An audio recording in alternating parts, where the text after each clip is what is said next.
एक समय की बात है। स्पार्क्सविल नामक एक व्यस्त शहर में टोमी नाम का एक दयालु लड़का रहता था। टोमी 8 साल का था और उसका दिल चांद जितना बड़ा था।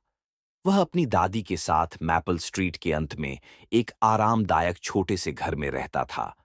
हर दिन स्कूल से लौटने के बाद टोमी अपनी दादी के साथ घर के कामों में मदद करता था और बदले में उसकी दादी उसे जादू और रोमांच की कहानियां सुनाती थीं। एक धूप भरी दोपहर जब टोमी अपने पिछवाड़े में खेल रहा था, तो उसने झाड़ियों से एक धीमी सी म्याऊं की आवाज सुनी। जिज्ञासु और थोड़ा हैरान होकर टोमी धीरे धीरे झाड़ियों की ओर गया। उसकी हैरानी की सीमा नहीं रही जब उसने एक छोटा सा बिल्ली का बच्चा देखा, जो उसके हाथ से भी छोटा था। उसकी फूली फूली सफेद फर थी और गहरी नीली आंखें थीं, जो गहनों की तरह चमक रही थीं। अरे, तुम बेचारी छोटी सी जान, कहाँ से आई हो? टोमी ने धीरे से कहा और बहुत प्यार से उसे गोद में उठा लिया ताकि वह डर न जाए।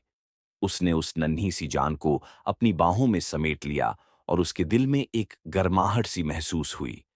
टोमी ने बिल्ली के बच्चे को अपनी दादी को दिखाने के लिए घर ले गया। अरे वाह, कितनी प्यारी जान है, दादी ने खुशी से कहा। हमें इसका ख्याल रखना चाहिए, टोमी। अगले कुछ दिनों में टोमी और उसकी दादी ने उस बिल्ली के बच्चे को प्यार और देखभाल से ठीक किया। उन्होंने उसका नाम स्नोबॉल रखा, क्योंकि उसकी फर बिल्कुल बर्फ जैसी सफेद थी। टोमी और स्नोबॉल जल्दी ही एक दूसरे के सबसे अच्छे दोस्त बन गए। वे साथ में खेलते, खाते और यहां तक कि साथ में सोते भी थे।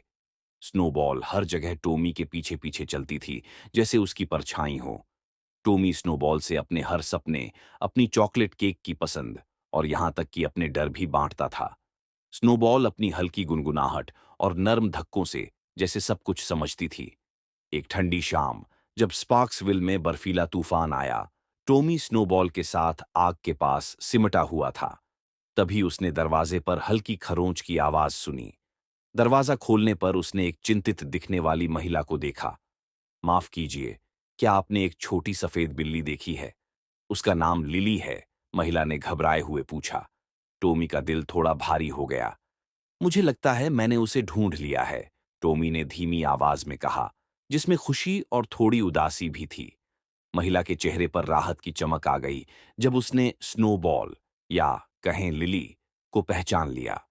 भले ही यह पल कड़वा मीठा था, लेकिन टोमी जानता था कि लिली को उसकी असली मालिक के पास होना चाहिए।